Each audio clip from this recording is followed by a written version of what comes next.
This is Smithy.tv. Hello, this is Kenny Robinson coming at you with Breaking Down the News. I know the title kind of sounds kind of frumpy and stuffy, but we're going to be anything but that because today I am blessed with the insight of the hilarious and outrageous Scott Thompson. My very first guest ever. Am I your first guest? Yeah, I've done 3 or 4 of these just talking to myself. Okay. And now that has affected my visitation rights. And How many kids do you have? just 3. 3. If I had more money, I'd have a family of George Foremans. I would just name them all George Foreman. Would you like to have a lot of? You'd like to have more? You'd have had more kids? Oh yeah, definitely. You love having kids. I love having kids. I love the whole thing. Yeah. You know, I love shopping for little girls. I love teaching little boys all the bad things to Right. swear, to not so much to be alpha males, but to be jerks. Right, and then you got a boy and 2 girls. I've got 1 son and 2 daughters. Nice. So the joy for me now is telling my youngest daughter what to expect from guys. Right. And, you know, she goes, I'm not going to I go, honey, I know how guys will convince you into this now. So, yeah, she seems to go on the defensive sometimes. How old is she? She's 15. Ooh. So she's got that first boyfriend Okay. now. And I wouldn't have let her date till she was 20. But, you know, then I got to think that my you know, I've known women that already had 2 kids by the time they were my daughter's age. Right. And then my oldest daughter, she just got engaged. She works for a radio station in London, and she's engaged to a cat that works there as well. But the station was down in Disneyland, and that's where they proposed. And my first thought was, they're too damn young to get married. And then I saw the pictures on Facebook of the proposal, and he's on his knee wearing these fucking Mickey Mouse ears. Oh, God. And I'm going, God, help me. And I look up, and there's my daughter with fucking ears. I go, 2 simpletons in a hurry to get married, you know? So I'm thinking, hey, I don't have any money to pay for a wedding right now, and if I do, they can register at the Disney store. We'll get them some Cinderella china or something like that, you know? So. And the wedding reception is going to be a real Mickey Mouse operation. So family, that's what it's all about. Families, good families, bad families. Earlier you were saying that your family, your father is a little bit of a disciplinarian. He was, yeah. I mean, I think a lot of men were back then. And he had 5 boys. And, you know, what else was he going to do? Got to boot you all in the ass? Yeah, we didn't live on a farm. Country wasn't at war, so that was what he had to do. Yeah. You know, I think he probably would be different now. But he was definitely a disciplinarian. All they Absolutely. wanted was for you not to come home in handcuffs. Yeah. You know, Which he didn't get. You know, all they wanted was for the police not to have to come by and say, we done caught your boy doing this. Yeah, pretty much. You know. And you know, but now definitely he's a very gentle man. And I think he probably looks back on those days and was like, yeah, cringes. Yeah. I know he does.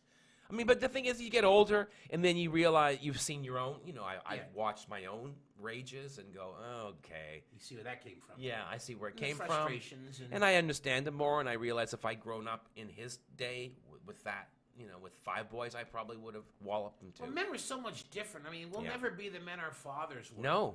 You know, I mean, I cannot imagine my father smoking dope. Well, that I could imagine. But I mean, when he smoked dope, it was like he used to run a bootlegging a booze can in Winnipeg. So when he smoked dope, it was every day.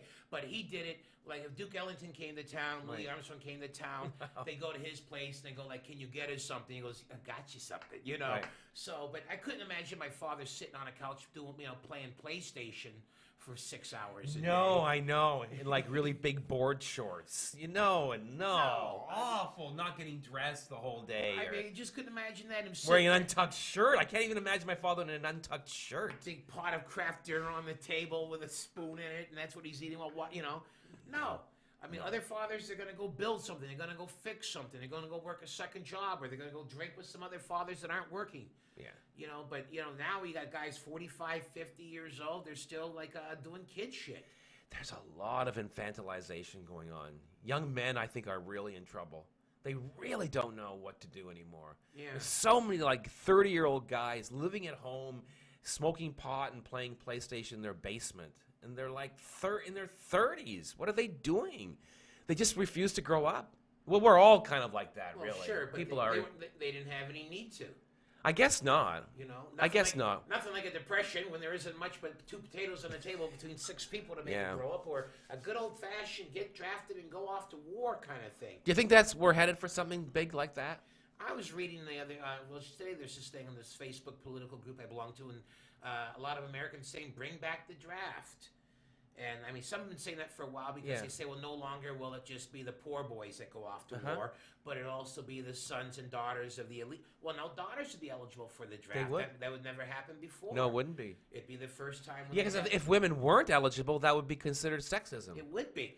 And what about everything they fought for? I know. Women were like, wait a second, we didn't want this. Women burnt their bras so they had the right to become cannon fodder, just as simple as their sons did and their brothers did. Do you think they'll ever draft women into battle? Depends how nasty the battle gets.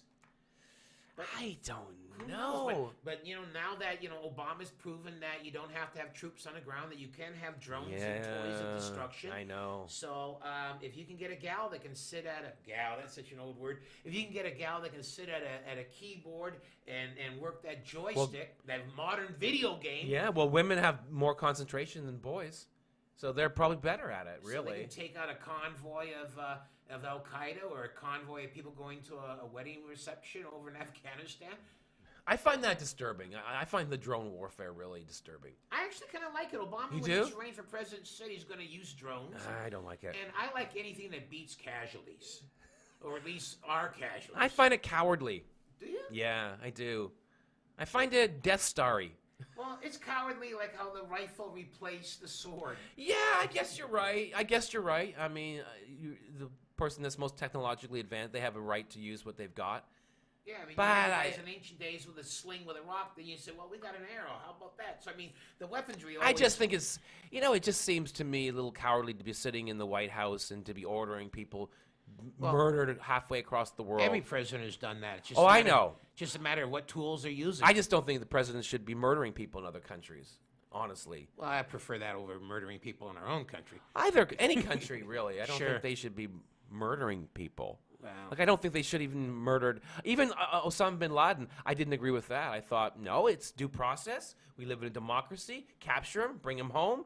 Let's have a trial. That's not the American way. Like, when you think about their greatest public enemies, Jesse James, they had a reward for him, so he was like, just taken out by one of his own crew. Yeah. John Dillinger, public enemy number one, with the FBI. Right. He wasn't given a trial. No, he I know. was just, hey, wear a red dress, take Dillinger to the movie, and when you leave, we're going to pop him. Yeah, but that was like 40 years ago, 50 years ago. I mean, haven't we learned anything? Like, we've learned how to pop them better. I personally would have. We haven't morally gotten any better.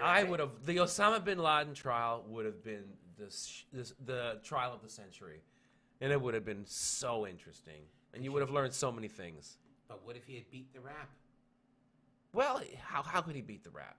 Well, if he beat the rap, then he beat the rap. I mean, then that's life. That's democracy. Go after then.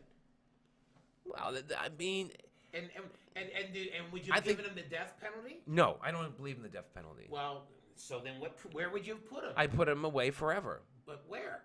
It's the same thing when everybody's upset because Obama wanted to close Gitmo. Right. And he wasn't able to because, you had all these congressmen going, well, we don't want him on our soil. Well, we don't. If you put him in Arkansas, the prison there, that'll make it a target for jihadists to try and break him out. Why wouldn't there be a place for him? There's a place for, they found a place for Noriega. They found a place for everybody that they capture. Well, Noriega's an example of one guy that didn't get whacked. Everybody else gets, they didn't have to worry about Saddam Hussein. Yeah, like, why didn't they whack Noriega? He's still alive, isn't he? Yeah.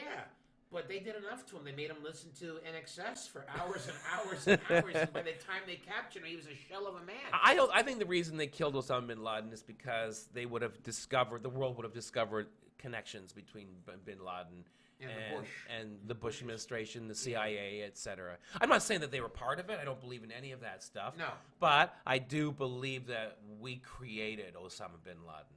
Well, sure. Everybody always goes, the Americans gave him weapons to fight the Russians. Yeah. Well, that's because, the only good Russian was a dead Ruski. So, of course. Yeah.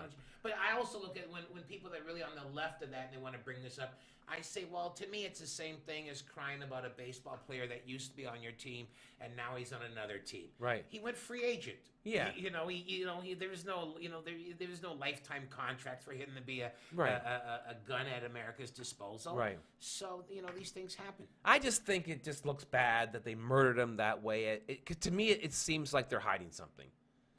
I thought they could have brought him back alive. Yeah, I wanted him brought back alive. You know, but then Gaddafi. They did a terrible job with him. You know, they sodomized him with things they found around there and videotaped it. And They sodomized? yeah, I didn't know that part. well, he did a lot of torture to his people. Yeah, There's a lot of payback there. You know, I see. That wasn't the reward. Yeah, no. It wasn't a date. It wasn't like you have one last request. Yeah, can you shoot me in the ass before you face the fire? You know what? I'd rather have that than the cigarette. If I had a choice. Well, you want the cigarette after. The cigarette after. And blindfold me so I don't know which one of you sweaty jihadists it is. Exactly. Let me do the sniff test. I know it's you, Mahmoud. I recognize that. Smells like goat to me.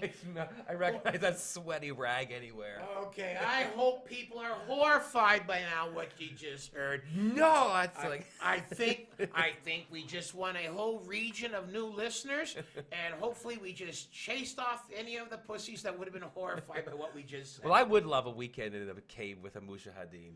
I find that would be a very sexy weekend for me. I think just the smell of their regular clothing would make you change your mind after Yeah, I think a it would. while. You know, I think you might go, okay, the date seems okay at first, you know, and the pita's not bad, but man, you know, some Tide Pods could have really made a big deal here. Yeah, that's what they need. Some If Tide you guys can have generators in this cave so you can do all your computers, get a washer and dryer. That's all I'm asking. Get one of those gals with their face covered up to scrub a few pairs of underwear. Oh, that was just, you know what? And a good thing that we're out of time now because we really could have shot our careers to shit with anything else. If we I haven't keep trying. already. I keep trying to ruin my career, but it doesn't seem to be. It's just not working. Well, see, you're lucky. I'm on the other one. I'm trying to convince people that I'm not as bad as you think. Anyway, this has been Breaking Down the News with Kenny Robinson and my special guest, my first guest, Mr. Scott Thompson. Thank you for listening, and don't go anywhere, folks, because we got some more good stuff coming.